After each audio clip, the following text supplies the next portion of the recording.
Good afternoon. Welcome to our second Chris 180 Facebook Lunchtime Live conversation. We're so excited that you all have joined us here today as we provide a resource to help you bring structure to an unstructured time in the COVID-19 crisis. My name is Chandra Luckett. I'm the Director of Marketing and Communications here at Chris 180, and I'm very excited to welcome two of our colleagues as our featured speakers. Make sure that you drop your questions and comments in our comment section below, and they will answer them live. Katie Cuadrado is the director of our Keeping Families Together program, and Karyn King is a licensed therapist who works on our community programs team. Both of these ladies will guide you as we give you tips and resources on how to survive and thrive in social isolation.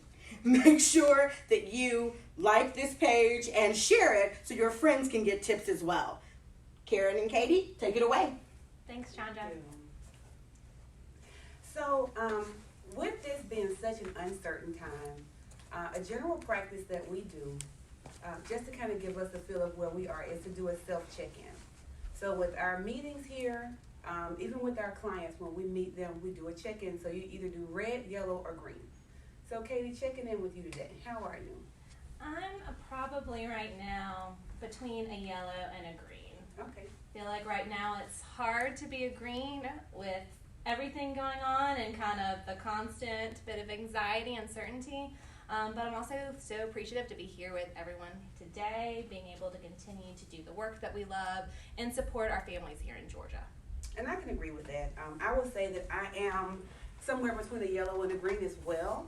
And I think that part of what kind of has me grounded right now is the fact that part of what we're talking about today is being able to create structure and routine in uncertain times. And so I'll just say that one thing that I kind of do with checking in with myself is figuring out why am I feeling this way, or what has precedent or what's led to me with these feelings. And so with me being between a yellow and a green, the fact that I know I have family I can reach out to, I have certain pillars or standards that are there for me that I can kind of check in with as well. And we wanted to start today with talking about kind of checking in with yourself, because in order to figure out what kind of routines I need or what kind of rituals I want to use, it helps to know, like, what am I needing right now? What am I struggling with? And so there's some different questions that you can ask yourself, how am I doing? How am I coping? Do I feel overwhelmed? Do I feel stressed? What right now is really sustaining me? I know Karyn talked about my friends and family right now. They're really sustaining me. But also, what's making me nervous? What's making me feel overwhelmed? Am I noticing when I'm becoming overwhelmed? I notice I become overwhelmed, and all of a sudden, like, my shoulders are up by my ears, and I've got to, like, take a minute and, remind myself to maybe take some breaths, to relax, to feel some calm. So what about you, Karyn? For me, I know with checking in with myself, I know when I need to kind of set some things in order is when my patience become very short.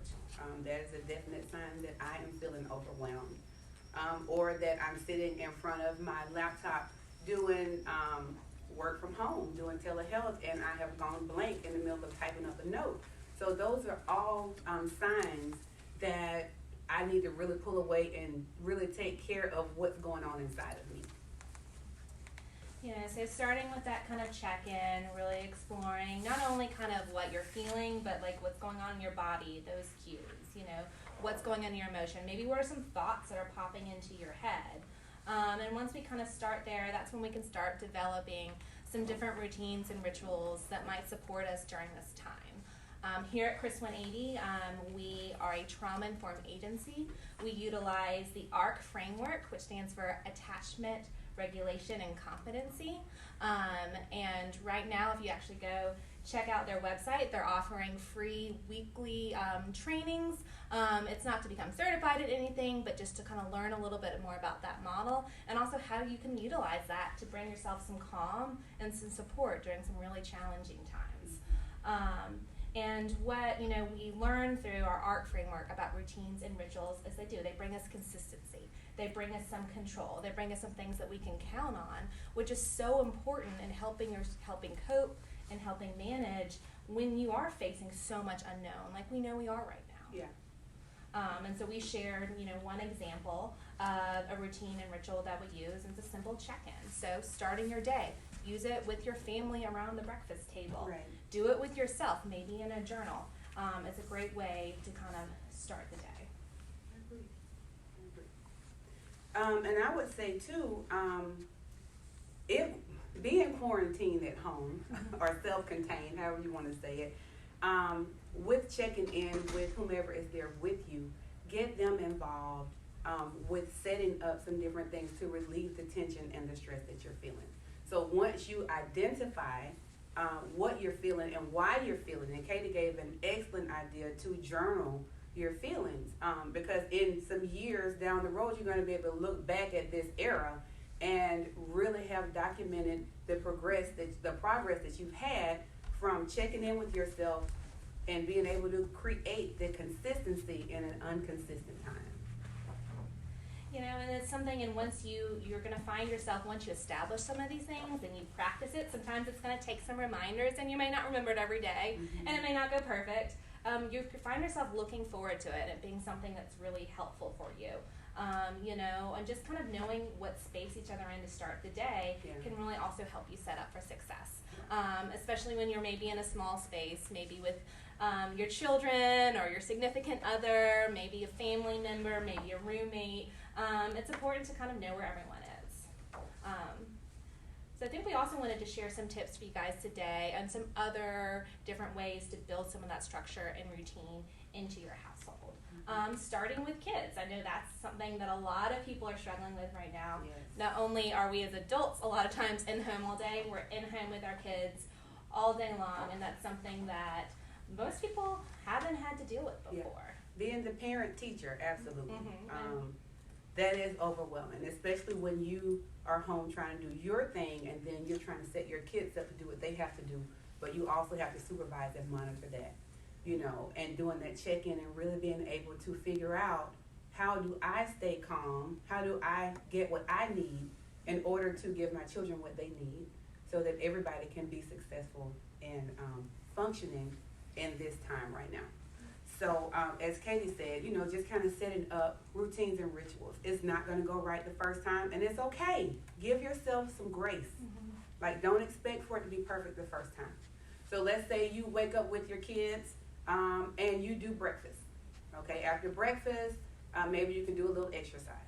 After the exercise, then everybody pulls out their laptops, because I know a lot of kids have laptops from school, and so you can set up work time and then play time. And take consistent breaks. As an adult, I cannot, or I struggle, I'm not going to say I can't do it, but I struggle with being able to sit down for long increments of time focusing on one thing. So I can only imagine what a kid who has not had the training and development that I've had, what they're feeling having to sit for these prolonged hours and not interacting with their friends every day. So being able to schedule in breaks where you can get together and play a game, Uno, life, exercise, maybe go for a walk around the neighborhood, but try to include a way that you can have the work and play balance in this time. Yeah, absolutely. I think sometimes we forget how much really transition time kids have during the normal school day. Maybe they're going to their lockers between class, they're putting up a book, they're picking up worksheets. They do have that break for recess or that break for lunch. They're not used to sitting at a computer all day, so keep that in mind and make sure that you're building in those breaks consistently throughout the day. And I think we have a question. We do. So a comment from Instagram. Nikita says, great advice. I've had to implement a schedule. I forgot to schedule breaks in my day. Yeah. So that's a great comment. We also have another question, and it says, I live alone and feel like I can't focus in my workspace with so many distractions. How can I do a better job of teleworking without getting distracted? Yeah, transitioning to teleworking, and in our department we do a lot of work in the community, a lot of work from home. So this is something that we've, I guess fortunately have had some experience with. I think a great tip is setting up a workspace that's different from your relaxing space. Don't work in bed, maybe don't sit up on the couch. Even if you don't have a desk, maybe do you have a kitchen table? Yeah. If you have one of those kitchen countertops that has a bar, that's kind of my little workspace because I can sit and stand. And you know kind of when you're in that space that you're there to do work. It's kind of like a little mind trick. Yeah. If you don't have to have your phone on, maybe, put your phone on silent. I'm someone who, I don't like total silence, so I like to have some background music on. And that helps me focus. I was someone in college that I studied in the coffee shop versus the library because total silence, my brain is everywhere. I need to have to block something out to focus. Yeah. So try some different things that might work for you. Mm-hmm. I would say in addition to that is making sure that you have all of your tools that you need around you. Mm-hmm. And making sure that your area is neat and tidy, because I know for me, if I'm sitting at my kitchen table trying to work and I see dishes in the sink or on the counter, that area is really geared towards the work that I'm about to do. And I would also say as well, create a schedule for yourself. Say I'll work 2.5 hours in the morning. I'll work from 8 to 10:30 or 8 to 11, and then I'll take a break. Maybe call up some friends, see if you can schedule some Facebook meetups or Instagram meetups where you can kind of chat with your friends on a break, and then you go back and you work your other 3.5, 4 hours, whatever you have in the evening. And if that's too long, it can be shorter, really finding what works with you. We have a little saying that people don't fail, plans do. Yeah. So if something's not working for you, change it up. Try something new. Absolutely. It's a tip we sometimes share with our clients about using with kids, sometimes setting a timer like, hey, I've got to do this. I'll get with you in 15 minutes. But sometimes it works for ourselves too. Like, the next 30 minutes, I need to work until I hear that timer go off and I know I can have a break. And find things that you want to do for a break. Maybe go get some fresh air. Take a walk around your house. Yeah. If you've got some safe outside space, take a walk around outside. I would say also try to pick up some new hobbies. Maybe there is an online painting class that you can get involved in. I know that right now a lot of different apps are offering like free memberships right now because they know that people are locked in. And so it will give you a creative outlet to where it's not just work, but it gives you an opening to explore a more creative side of yourself. And along the same lines, starting your day at the same time, and that way you can build on those breaks. Yeah. I find it important to pick what time I'm going to end, because sometimes when I'm working from home, I have a habit of keeping my laptop open and just, keeping on working throughout the night, and then you kind of feel stressed and like I've worked all day and my day has no real clear start and stop. Yeah. So I like to pick a time where I get up, I do my morning routine. I know we like to sometimes joke that, I get to be in my pajamas, or I don't have to wash my hair today, but really, get up, wash your hair, do your usual morning routine, have your coffee, have your breakfast, put on clothes. It doesn't have to be work attire if you don't want to, make yourself comfortable, but still get up and do it, and then you might feel ready to start your day, instead of feeling like I'm in kind of all gray area. So please, as we keep talking, we're going to keep sharing our tips. But if you have any questions or comments, please leave it in the comment section below. So any other suggestions from working from home, Karen? I know I can think of to-do lists. I know that sounds silly, but just kind of writing out what I want to get accomplished that day. I'm a big fan of visuals in my office. I have a whiteboard that I've always got running lists of things. There's nothing more satisfying than crafting something off. But it also is a visual cue of what I need to work on and what I need to prioritize.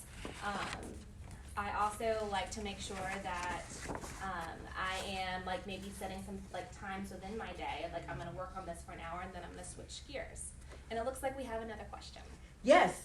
Jane asked, I am doing what I can to stay social during this time with phone calls and Zoom chats, but do you have any ideas for how to help my kids stay social in this time? Yeah, I think that's a big one. I know I was talking with a coworker who said, it is really hard, and having to talk to your kids about missing big events like spring break or graduation or school dances. I think, finding those creative ways that your kids can hang out. They can get on FaceTime and use that. They can use some of these Google Hangouts. Maybe sometimes go a little old school. Can we create cards and send it to each other, write letters, find fun ways to interact? Can we send care packages to one another? Ways that you can still have connection that still allow you to socially distance and be responsible. I like that, Katie. Yeah. Very creative. I think sometimes thinking ahead, just kind of brainstorming what might be challenges and coming up with some ideas in the moment. I'm a big fan of maximizing opportunities for choice and control. So we all like to have control, and when we can't have control, we're going to find it somehow. And so channeling it in really healthy ways. So, you know, when you do activities with your kids, like come up with a couple options and let them pick which one. When it's snack time or breakfast, you know what you bought at the grocery store. You know what's going to last until the next time you venture back out. You know, say, hey, on today's breakfast menu, it's waffles or eggs. Which would you like? And you're still able to kind of engage them and allow them to have some structure over and control over their day in this still kind of contained environment. And I like that, Katie, because it is structured choice. Because with everyone being confined right now, you really feel like you are we are isolated, but you feel like your choices of what you can actually interact and engage in are taken away from you. So to be proactive and sit down and create a list of either potential foods that you can have for a certain dinner or activities that you can do during your breaks, it gives everybody in the home a sense of empowerment, even though you may feel powerless because you're not allowed to roam freely as you want to. It sounds like we have another question. Yes, Elizabeth is asking on Facebook, next week would have been spring break for my kids. How can I make it special for them now that we had to cancel our trip and are at home together? Well, first, Elizabeth, I want to applaud you for doing the socially responsible and safe thing for your family. I know that's something a lot of people are grappling and struggling with now, because a lot of families save for spring break. They really look forward to it and plan it. So I think I would encourage you to find what are some things that your kids like to do? What are some things that you guys like to do as a family? You know, can you find a theme day and each day do something different? Can we do a scavenger hunt in the house? Like, you know, depending on what age your kids are, is finding those fun things that you can still do. Does your kid look forward to sleeping in on spring break? And so, you know, that's what they're going to do. You know, just, you know, really kind of thinking through, like, what really brings us all joy as a family, and, you know, how can we find some memorable and enjoyable moments despite all of this. Yeah. Because if you have a beach theme, you could definitely fill your tub and just let your kids splash away. So we've got another question. Okay. So without the structure of getting up and going to school, my kids are all over the place. What can I do to make sure they know our house isn't a free-for-all? I think setting ground rules and expectations is important. I would much rather set the expectation in the beginning than have to correct something at the end of it, right? So kind of if your kids, you know, hey, they need that structure, you know, I would make a schedule, get your kids involved. Depending if they're younger, you know, make it very visual with times, maybe pictures. Is it something you're going to do on poster board? Can you tape up several pieces of printer paper, whatever you've got at home? You know, you've got to get creative, but make that schedule. You know, make clear, like, what time are we doing what? What space can they go in? Is every, you know, are they working in their room? Are they working in your living room, your dining room? Kind of create a little school or classroom if you want to. Yes. Do your kids need to be in the same room, or do they distract each other? Do you need to spread them in different rooms? So start thinking through some of those things and just try some things out. Try it for a couple days, see how it works. And like you say, you can always adjust. You can always try something different. And the first time will not be perfect, so expect to have to go in and tweak it a little bit. It's three things that I say: you keep it, tweak it, or change it. And so if you try something and it works, we're going to keep it. If you try and it doesn't, then we'll tweak something. And then after the tweak, if it's not working at all, then we change it. So I would advise you to do those three things or whatever you're setting in place as boundaries or rules for your kids in the home. Make things achievable. Make things, you know, if you know, like 15 minutes is a reasonable time for your kids to pay attention, you know, set things up in 15-minute increments. You know, use an egg timer, use an alarm on your phone, like use some of those resources to help kind of cue your kids, build in those transitions. I think we have another question. Yes, Susan asked, I have a friend who lost her son last Friday, and because of the virus, I chose not to go to the viewing or funeral. I feel bad by not supporting her and the family. With social distancing, how can I show my love and support for them? I would kind of piggyback off of what Katie said before, with like creating a care package for them. Writing a letter, most definitely, and putting some items in there that you know would be sentimental or have some kind of value for her, and just letting her know that, you know, because of the situation that we're in, that was why you were not present, but that your heart is with her and you're sending your condolences and your love and support her way. I'm so sorry to hear that your friend recently suffered a loss, and unfortunately, it's, a lot of families are struggling with similar fears, similar experiences. And I agree with Karyn. There's lots of ways to show up for people without actually showing up in person. I think this is something we're going through as a nation, and I think everyone understands kind of the reality of the situation right now. We wish it could be different, and that's just, again, it's not the reality. And so finding those ways. And keep in mind that grief is a long time. Grief is a process. And a lot of times when people experience a loss, they've got people that show up at the get-go, that show up right away, but then 3-4 months down the line, when you're still very much in it, there's less support. So thinking about what can I do now, and just keeping that friend in mind. What can you do in the future? How can you continue to show up for them? Because this is going to be an ongoing thing for them, fingers crossed long after, this is our reality. So we got another question as well. There's so much unknown about when this virus will end and its impact here that I'm staying up every night stressing out and worrying. Any tips for calming down? I will say there's actually an app right now. It's called Headspace, and they are allowing free trials right now. And so what they do is the mindful meditation. And so what mindfulness is your ability to be in the present moment. It's like a thought will come into you, and you can acknowledge the fact that you're having this thought, but you do not allow it to linger and to throw you off. So with that, it's going to take you or give you guided meditation. It will walk you through going through different parts of your body, contracting and releasing muscles. It puts you in a state of relaxation and just really being right here, right now, because honestly, all we have is right now. So the anxiety and the depression and the worry and all of that comes in when we think about things that are not present. And so with the mindfulness practice, it keeps you in this moment to help you figure out what you can do in this moment, in this time, and not worry about tomorrow, because right now is all we have. And so if we stay focused and stay in the present and work on calming, and kind of like what Katie said, is finding out what's going on, where's this feeling coming from, and then once we get that, then we can be mindful with that and kind of put that not in this moment and really focusing on us in this moment. I would also encourage you, another part of our ARC framework is caregiver affect management. So that means how are we managing our own emotions and feelings? And so we talk about developing a wellness plan, and we kind of can divide it up into almost 4 different categories. So what are some kind of like advanced preparation things I can do? Those are things like daily mantras, like positive self-talk. What are some things we know that, hey, we're probably going into a stressful event. How can I prepare myself? Then we have those kind of in-the-moment strategies. What can I do to cope right now? Am I taking some deep breathing? Am I counting? Am I someone that like fidgeting with something helps me? Squeezing my hands, taking a sip of cold water. What's going to help me manage my anxiety in the moment? Those recovery strategies. What can I do to help kind of restore myself after this stressful event has passed, so maybe at the end of my night?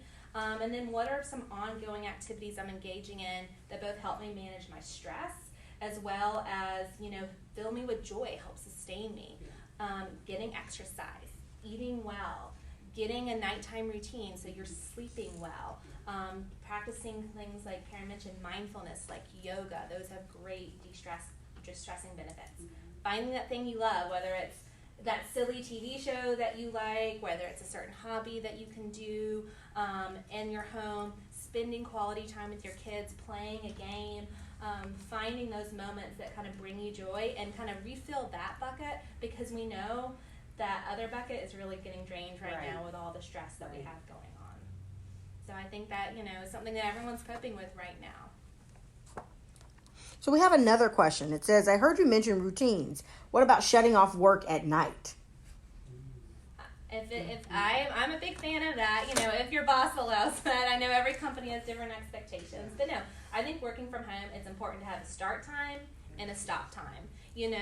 Can you turn your phone off, put on Do Not Disturb, stop checking your emails for the day? And so you do have time to kind of disconnect because you're not leaving your home, you're not getting to the office, you're not changing up environments and locations. Right. We sometimes kind of have to like trick our brain almost into changing that.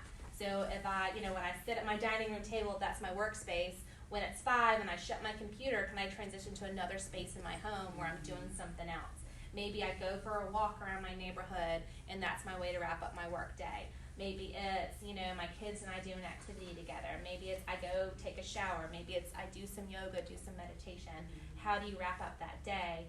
And finding something consistency, and that's kind of more those kind of rituals we were talking about. It also kind of signals to your, yourself, your brain, and your body that we're transitioning. We're getting ready to do something else. And I find that can be really helpful in the day. And I know when I don't get to do my usual routines and rituals, that's when my day can get a little wonky. Yeah.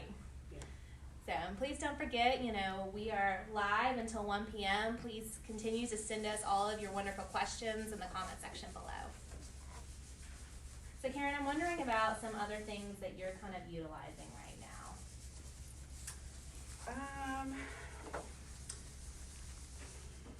What do you think's been the most challenging thing for your family?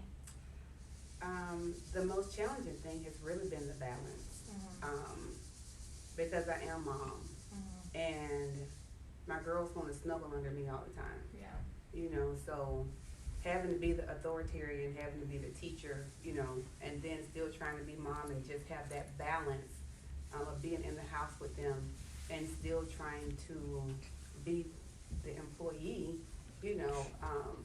that's the biggest challenge. And then so like I said earlier, is that like when I feel my patients are getting short, I know that that's time for me to kind of pull away and do some self-care. Mm-hmm. Maybe we'll take a break, take a siesta, let the girls take a little nap or something like that.